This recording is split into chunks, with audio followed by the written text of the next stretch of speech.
In the United States today, over 50% of our population is obese, morbidly obese, or pre-diabetic. Now, the issue with this is that it predisposes you to so many other disorders, including joint pain, hip replacements, knee replacements because of that cartilage pushing on each other, that excessive weight pushing on our frame. But also, it is an immunocompromising illness. And so, the issue is we need to reduce obesity in the United States. And today I'm going to be talking about essentially the basis of the carnivore diet and how we can actually reduce our fat without losing muscle, which is the primary concern of dieting. And I'm going to be talking about how we can reduce our overall carbohydrate intake while maintaining our critical nutrition.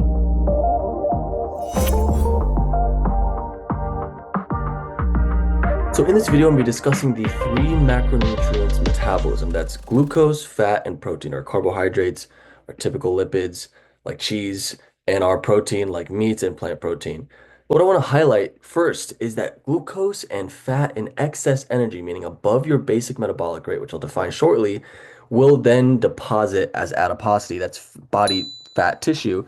But the most important thing to understand is that glucose is necessary for our neurons. We need glucose for our neurons, and our body will break down our protein to make that glucose. So I'm going to be highlighting the absolutely amazing attributes of protein to our body and our homeostasis. What's also important to note is that yes, fat and glucose are stored in excess as tissue, as fat tissue, but proteins are not. And I'm discussing actually how they can be stored in excess. And that's in the form of glucose, which is fat, but it's actually extremely difficult to achieve. Our body will rid the excess protein in the form of urea, which I'll be discussing as well. So as an overview for this video, I'm going to be discussing the three macronutrient metabolisms, what glycogen is as it relates to glucose, how fat breaks down, how it's like gasoline for an engine, what ketosis is, we've heard of the ketogenic diet, what protein is and how our brain needs glucose and how our body can make glucose from proteins, and then some three important notes at the end of this video that I'm going to be discussing about obesity, dietary fiber, and then modifications to the carnivore diet.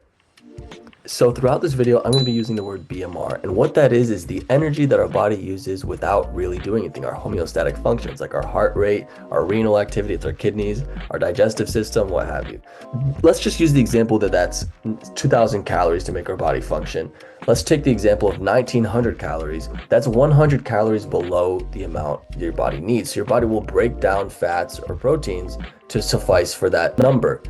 And in the context of weight loss, in a deficit of 500 calories per day for a week, that's 3,500 calories per week in the total deficit. So you've burned net 3,500 calories off your body.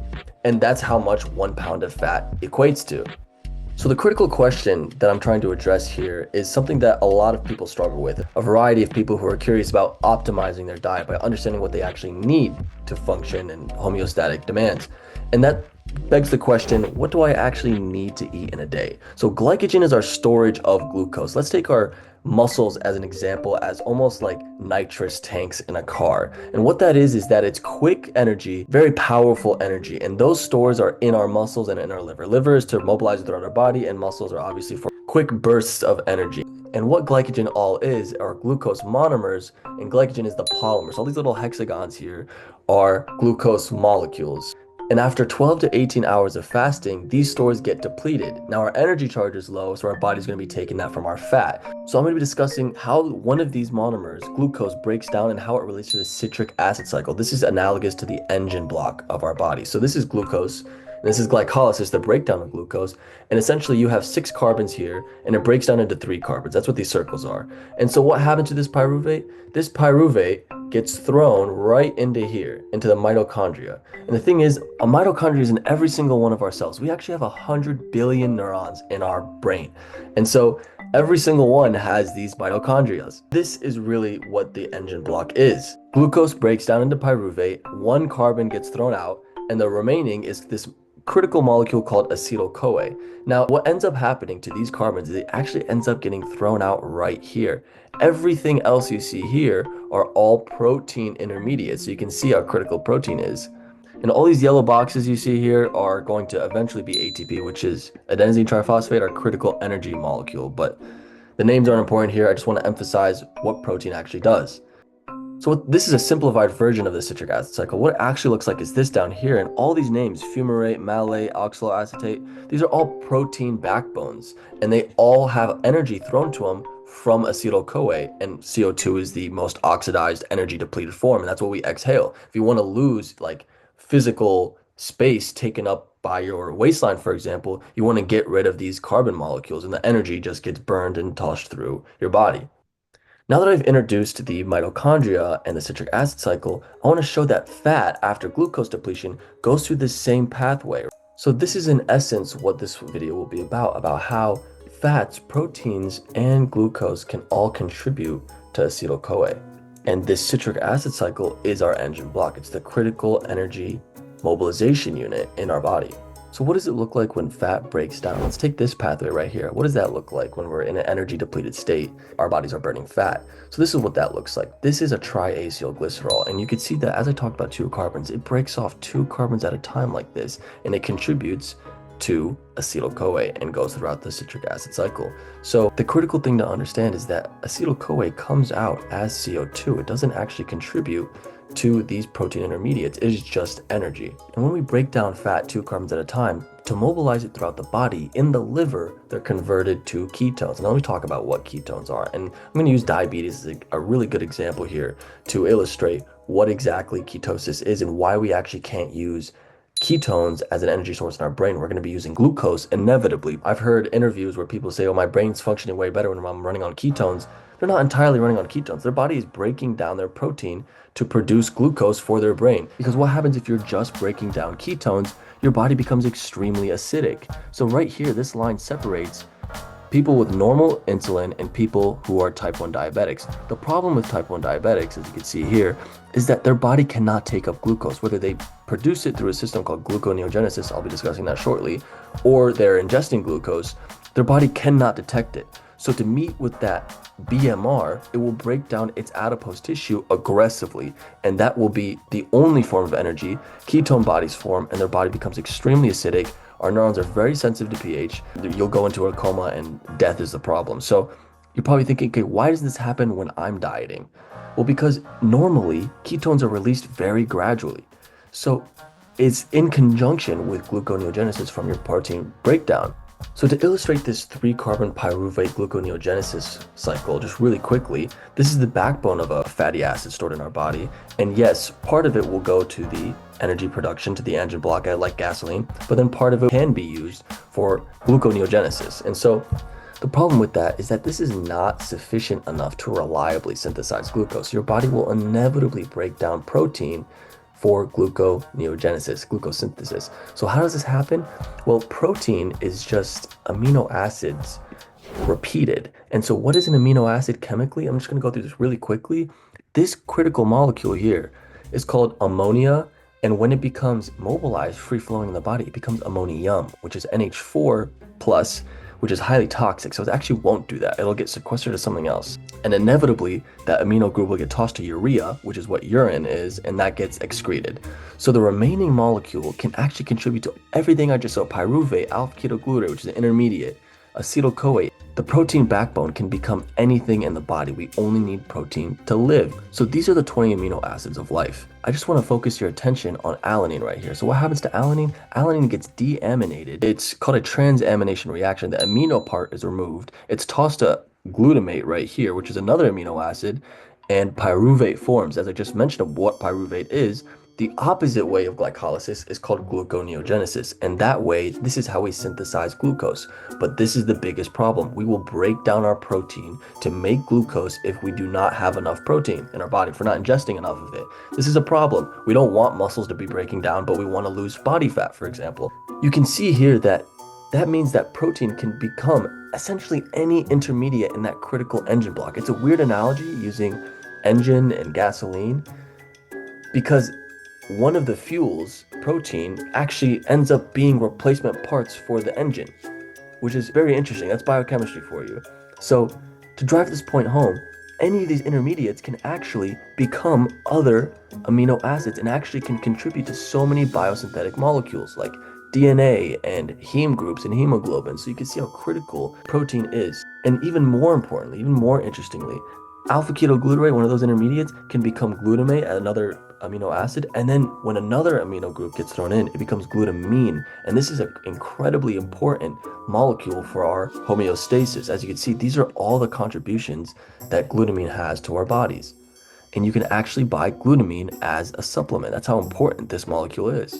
And you might be thinking, okay, what about micronutrients? What about those iron, calcium, and magnesium? So you can see here, this is all the data with red meat and white meat and its contribution to micronutrients. But to the vegetarians and vegans, I haven't forgotten about you. This is also all the data that plant-based diets can contribute to your homeostasis. So as I've been emphasizing, I've been saying that this is all you need to live, essentially all you need to survive. But there's actually a difference between surviving and living, because just surviving is not living, and living is not just to survive. We want to have an enjoyable experience. We're not going to starve ourselves of pleasurable foods. So in summation, proteins can be used to produce glucose, but fats made into acetyl-CoA cannot produce glucose. They are only energy for our engine block, gasoline for our engine. So fatty acids cannot produce glucose, and our brain needs that, our central nervous system. So it's going to break down proteins for our homeostatic activity, and fats are only for energy as that gasoline. And this is the OXPHOS system, which produces ATP, which is what those yellow boxes were. Not important, relevant for this video. So what does this protein-based diet look like in practice? I'm going to give you an example of one of my meals, one of my most favorite and most highly abused meals that I love. And that's just rice, chicken, and some sort of fiber. I put teriyaki sauce. Sauces are very important. And so I put rice here, and that's glucose. I put chicken here, which is the main component of my food, and also fiber. Why am I talking about fiber? It's critical to eat cellulose with a high protein diet, because as I just showed you, that amino acid molecule is polar. That essentially readily dissolves in water. So what happens when you're just eating essentially chicken or just meat or just plant-based protein? And that leads me into some really important tips for the carnivore or protein-based diet. Because the protein dissolves so readily in water, when your body breaks it down, it'll just be very watery. And people often report this experience of diarrhea, and that's because of that dissolution in water, and your body does not have time to absorb that water. This is an example of the digestive tract. And what's going to happen is that your body, because it's like essentially amino acids dissolved in water, is not going to have time to absorb all that water back. So what cellulose does is it acts as a cushion and scaffolding for water absorption. Why is that? Because our bodies do not have the enzyme to break this molecule. Cows do, horses do, they have a gut bacteria, this is why they eat grass all day long. We simply do not have the enzyme to break this bond, so it'll remain in this form. Anything that is essentially plant-based, oats included. So this can be incredibly valuable while taking on a high protein-based diet. So why did I also talk about rice? Why did I throw that in there? So the thing about gluconeogenesis is that cheetahs, carnivorous animals, they are so adjusted to the gluconeogenic cycle that their muscles are already full of that glycogen I was talking about, already full of readily available glucose. But as humans with a omnivorous diet, it's far more difficult for us to get adjusted to the gluconeogenic cycle. So as you can see here, how readily our glycogen depletes in an immediate exercise. But when we don't have any glycogen in this protein-based diet, we're not able to really synthesize it enough, or we're simply not able to eat enough protein because we're not psychologically adjusted to that. A great example is having that rice and having those glycogen stores. And you might be thinking, well, I don't want any adiposity deposition. Well, the thing is, if you eat 400 calories of carbs before the gym, you'll likely burn off all those calories during your exercise. So essentially you get all the benefits of that explosive energy, but without any of the fat deposition. So to conclude, I want to contrast the carnivore diet and the ketogenic diet, because those familiar are probably looking at this and saying that's just the same thing as the ketogenic diet with just reduced carbs. But the difference is we need to build our diet around protein, not just one that is lowering our carb intake to force our body into starvation so that we're mobilizing these fats called ketones. We need to prioritize and understand that our brains need that glucose and our body will break down our protein for that gluconeogenesis. So I really hope and encourage everyone to base their diet around protein so that this ideal of optimization, understanding exactly what you need, how our body functions, so that we can begin to make an ideal diet. And obviously deviations from that should be based on your lifestyle demands and essentially a biochemical scientific understanding of what our bodies demand in a homeostatic manner. And so lastly, I want to talk about GLP-1, semaglutide. And what that is a appetite inhibitor. And the problem with that is, like I mentioned before, our bodies will begin to break down our protein and so much of our critical body mass instead of just breaking down fat. So if we had a protein-based diet rather than one that just inhibits appetite, then we can reduce that chronic issue with protein catabolism. And similarly, protein is very high in satiety, which means you feel full very quickly. So it is not only a critical nutrient, macronutrient for our bodies and for our daily lives, but it's also one that functions in a very similar way to semaglutide. So yes, semaglutide is very important. As of February 2025, the newest HHS secretary has said that semaglutide and Ozempic, Wegovy are miracle drugs because it demonstrates that the critical issue in the United States is not one with metabolic disorders, but one with appetite control, with excess caloric intake. So I hope this video has really helped everyone understand what we need to eat in a day, and they can really begin to edit their diet as they see fit.